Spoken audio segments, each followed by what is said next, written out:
Okay, I'm going to do another test in the daylight this time. And also I wrote out my results from that test I did with in the dark. And this has 3 power levels, 8 power levels. You turn it on, and then you press mode, and it'll actually start. I'm going to put this steel pan here. It starts on 8. That's the most powerful. And then there's 7, 6, 5, 4, 3, 2, 1. Okay. It's an induction thing, so you need something steel here, you know, to get it to work. And turn it off. There's the guy who built this, he put a computer fan underneath this coil that's suspended by these nylon pylons. And notice the air gap in between all the twisted winds. There's about 75 really thin wires there. It's Litz wires made for high frequency. And it's double thick, about this wide. It's just single layers up to here, and now it's a layer on top and a layer below there. There's supposed to be a heat sensor right here, but that's taken out, but it's still plugged in. And it's a black thing laying right next to this toroid coil, right there. And that's kind of a safety cutoff switch. And so that's inside there now. So I call this the primary. This is what's inside of the induction cook pot, usually. See, like there's this acrylic plate here now, and this is raised up. And it has a cooling fan right here. And here's the, whatever you want to call it, a TPU. It's shaped like a toroid winding, air core toroid winding, but it's not officially a toroid. I'd call it a flat bifilar flat coil stack, maybe. And so here's the caps. These are particular caps made for induction cook pots, and they're 0.33 MFD, microfarads, each of them are, and they're rated at 1200 volts. And apparently you need to have these type of caps for this to work right.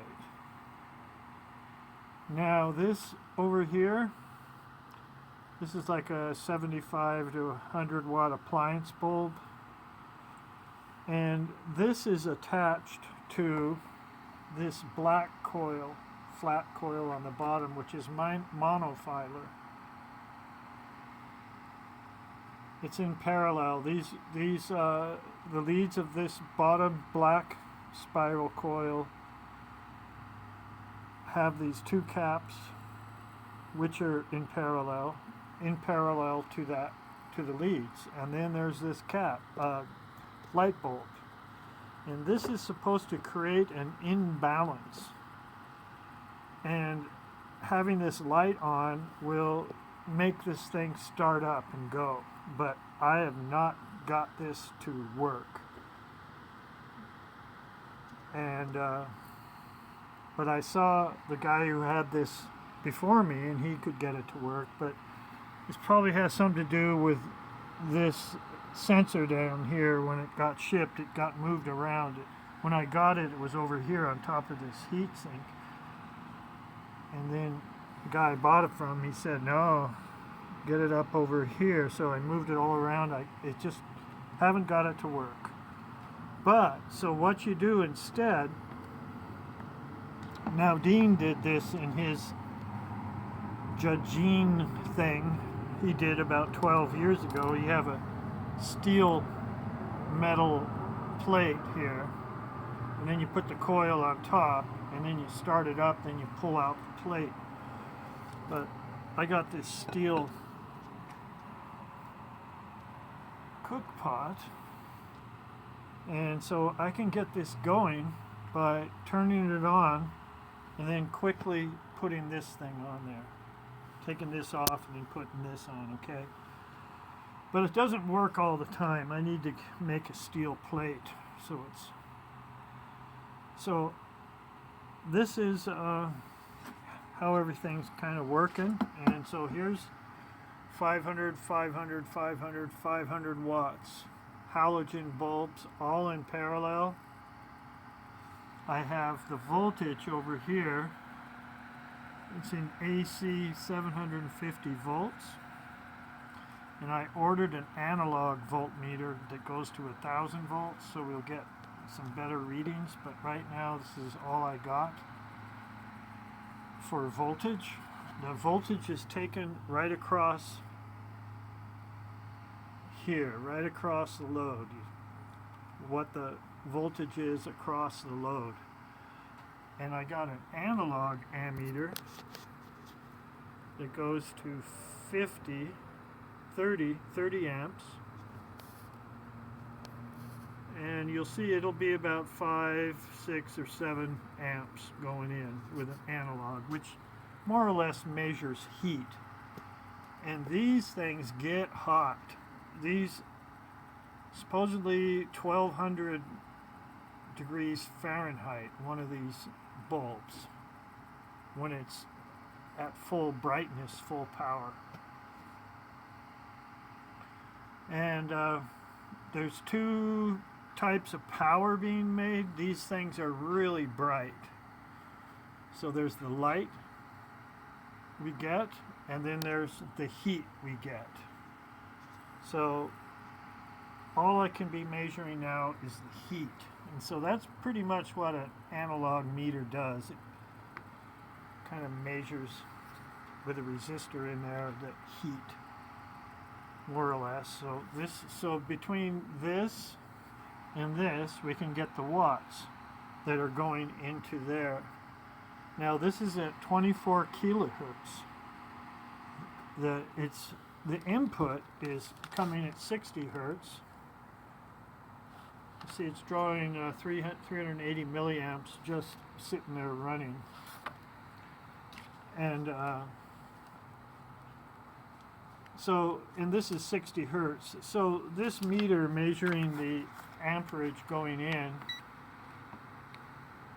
right here is pretty accurate because it's 60 hertz. And we know it's 120 volts. So this is the input over here.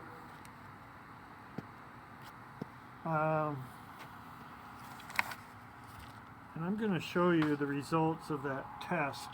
If you watched my last video in the dark and this thing's all lit up and stuff. So I tested 4 power settings. Number 3, which is inputs 696 watts, and it's flashing. I kind of like the flashing. And you could do battery charging with that, or you could fill up a cap and then drain the cap into a load. And so, but it flashes on setting 2 and setting 3. And so I tested number 3. And the output was a huge 582 volts times 5 amps.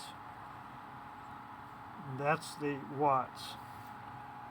Then I stepped up to number 4, And now this is not flashing. It's steady.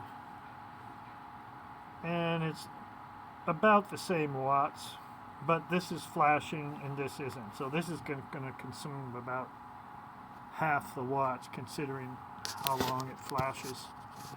Then I step up to 6, and now it starts to get good. The lights get really bright. And now there's a lot of amps going in, 9.4 amps, and it's actually 1,128 watts input. And the output is about 4 times more. 770 volts times 6 amps. Then you take it up to 7, and now it's really blasting. And it's about 11 amps for 1,320 watts input. And now the voltage is really high at 840 volts, and now this is why it's suspect, because this meter only goes to 750.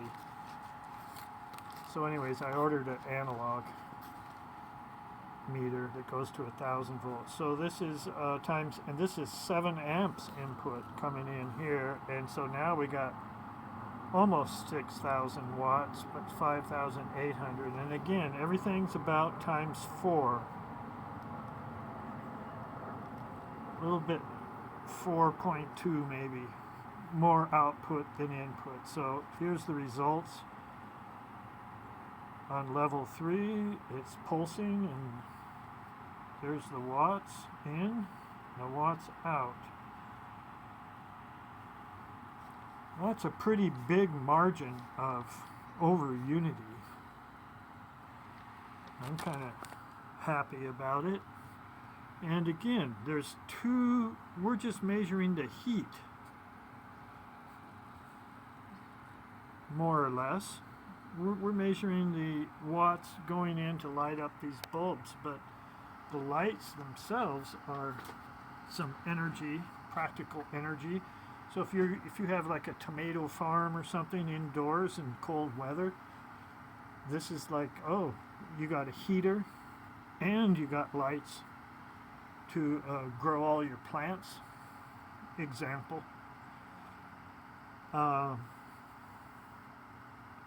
So it all looks good to me.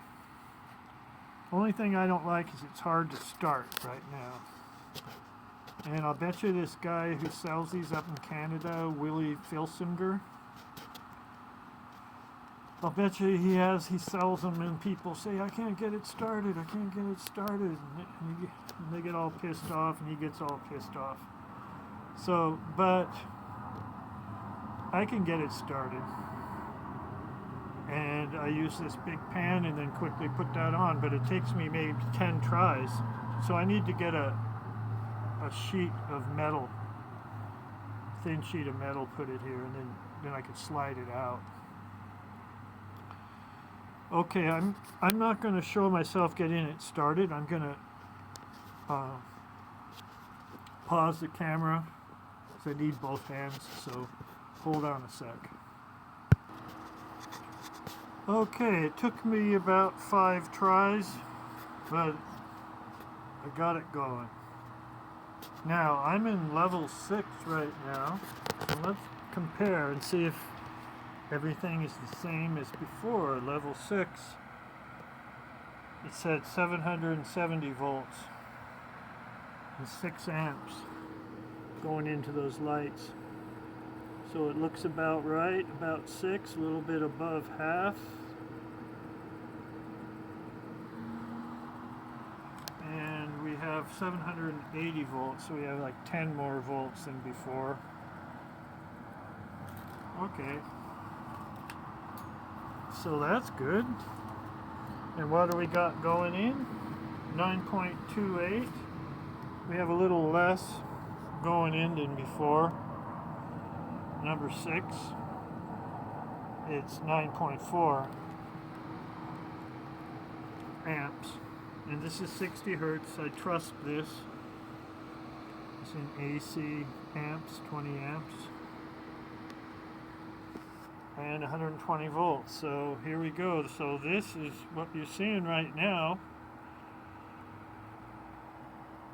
is number 6 is this.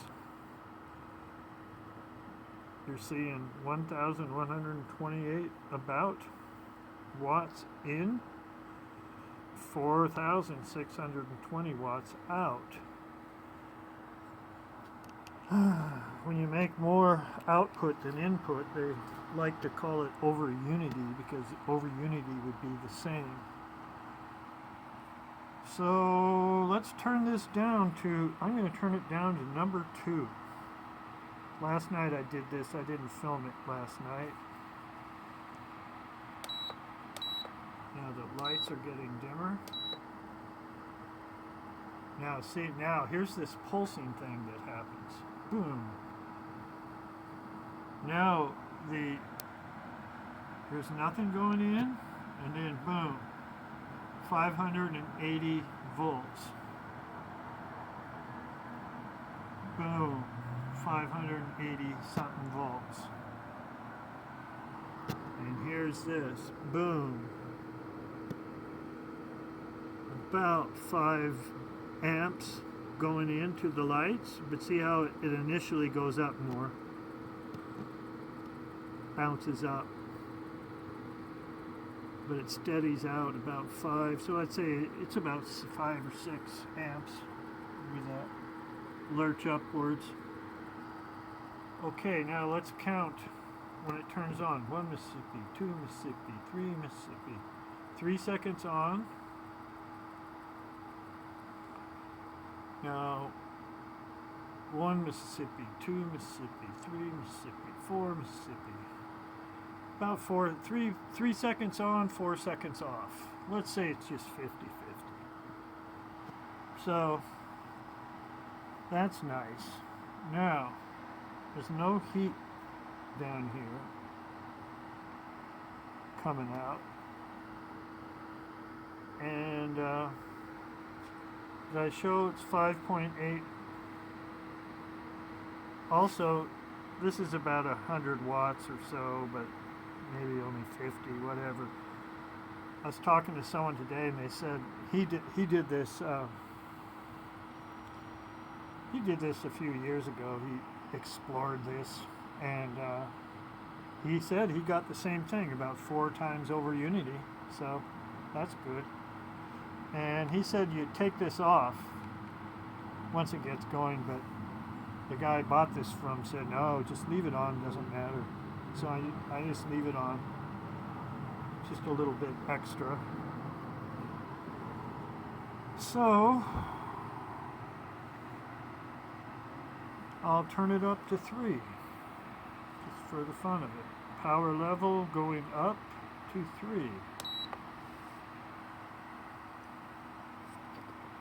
My voltmeter turned off.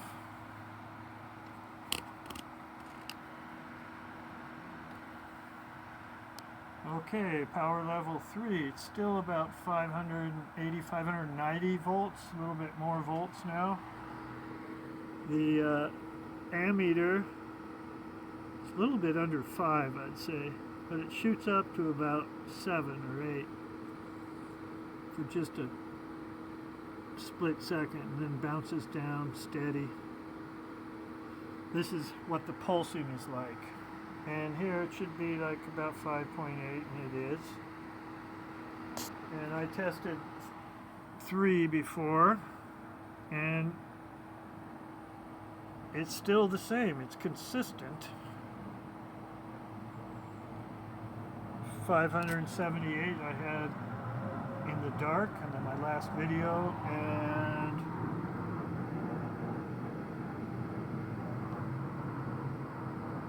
same thing, about 5 amps, you could say. So number 3 is it's pulsing, and it's almost 700 watts in and almost 3,000 watts out. 696 to 229.10. So So again, it's over 4, 4.5, 4.2 ratio. Now let's just, for the fun of it, 1 Mississippi, 2 Mississippi, 2 seconds off. Now let's see what it is. Mississippi, 2 Mississippi, 3 Mississippi, 4 Mississippi, 5, about 4. So now at 3, it's about 4 seconds on, 2 seconds off. Okay, that's at number 3. It's kind of nice using a stovetop as your power source to make the transformer effect into this stack of bifilars, because you have this do different power levels. Okay, so let's go up to 4. I already know what this is going to be. It's going to be about 5.9. Oh, here. The input's 5.7. Yesterday it was 5.9. And it's a little bit under 5 actually going in there. And I wrote 5 yesterday. And number 4, the input's 5.9, now it's 5.7. The output of number 4 is 500. Yesterday was 578 times 5 amps. Now it's more voltage. So we're getting a little more voltage today. Going into the lights, and now it's, you know, I can move this around a little bit too. Let's see what happens. Just move it over.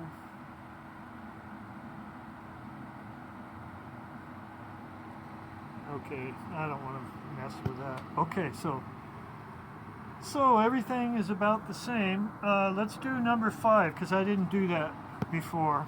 See what 5 is. So I'm curious. So I'll move it up to 5. Now the lights got brighter. And we're almost at 700 volts. 791, 780 something.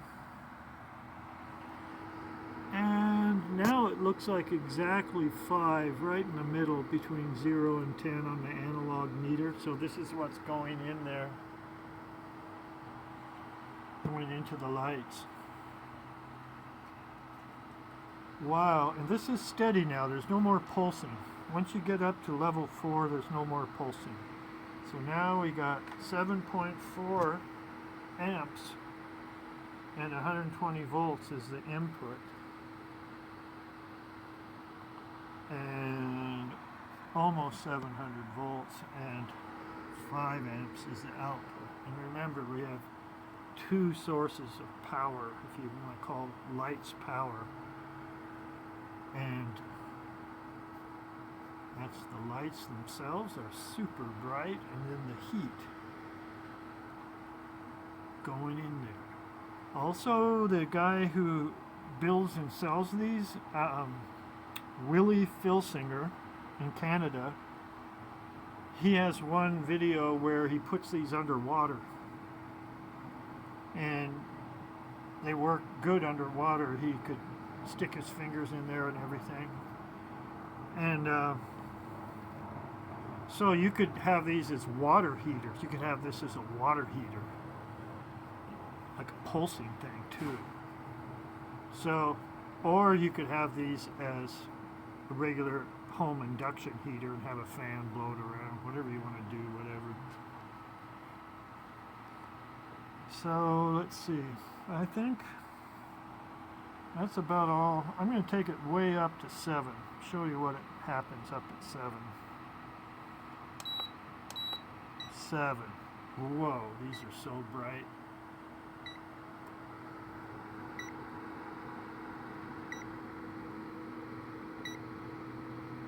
I'd say that's 7 amps going in, and look how much voltage is going in. And like I say, this is suspect because it's only 760, so it's above the limit of my multimeter. Now I feel a little warmth. These are so bright. Actually, my meter's freaking out down here. It was doing this yesterday. I'm in 20 amp setting, but I've gone over 10 amps and it doesn't like it, this meter. So I'm going to go back to 6, and it's 9 amps. And about 6 amps and 776. And that's what I got yesterday. Except today it's taking less draw to go in there. 9.2, 120 volts yesterday at number 6, 9.4 in. So it's consuming a little less today. And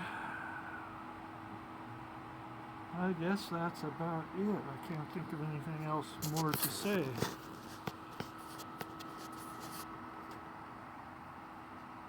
Okay.